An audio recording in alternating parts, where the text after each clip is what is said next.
আমি এখন কি করবো বলো? আমি তো একটা গরিব ঘরের মেয়ে, তার জন্য আমার কোনো মানে এই সমাজে আমার কোনো সম্মান নেই। আমার নাম তারা। তো আমি এখন মানে বর্তমানে আমি এখন শফিকেরই ওয়াইফ আছি, আগেও ছিলাম এখনো আছি। তো আমিও জেলে গেছিলাম, শফিকও জেলে গেছিল একটা কারণে, কারণ আমাদের বয়স হয়নি তার জন্য। দিয়ে আবার আমি ওকে ছাড়িয়ে নিয়ে আসলাম, আমার মুখের এজাহারে ওকে ছেড়েছিল।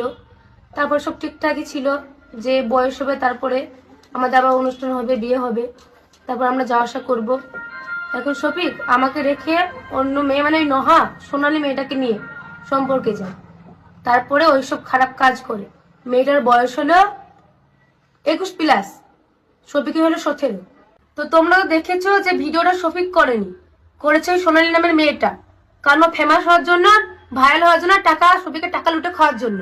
তো এখন টাকা পাচ্ছে, ইয়ে করছে, আর শফিককে ফাঁসিয়েছে, এটা 1 নম্বর কথা। আর মেয়েটা তোমরা হয়তো দেখেছো যে মেয়েটা অন্য কোনো ছেলের সঙ্গেও ওরকম একটা খারাপ ভিডিও পোস্ট হয়েছে, কারণ মেয়েটার ওটা স্বভাব, ওটা করে লোকের কাছ থেকে টাকা নেই। ওর আগেকার মানে এক্স এর নাম হলো সৈকত, ওর কাছ থেকে ওসব করে ভিডিও নিয়ে ব্ল্যাকমেল করে অনেক কিছু, অনেক টাকা নিয়েছে। আবার একটা আইফোন আছে ওর হাতে, ওই আইফোনটা ওই ছেলেটার সঙ্গে কিনে নিয়েছে। তো ওই মেয়েটার এগুলো হলো স্বভাব। তো আমি এখন কিছু বলবো না, আমি যথেষ্ট চুপ হয়ে গেছি, আল্লাহর ওপর সব ছেড়ে দিলাম।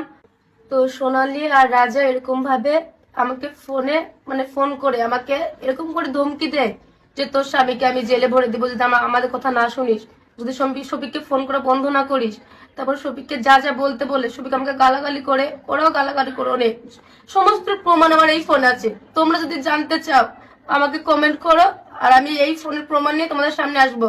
আমি এখন কি করবো বলো? আমি তো একটা গরিব ঘরের মেয়ে, তার জন্য আমার কোনো মানে এই সমাজে আমার কোনো সম্মান নেই। সবাই যা ইচ্ছা তাই বলছে আমাকে, আমার তো কোনো দামই নেই, ওরা আমাকে এরকম করছে, আমি কি করবো বলো? তো তোমরা আমার পাশে থেকো, তোমরা এর বিচার করো, আমি কি করবো তোমরাই বলো।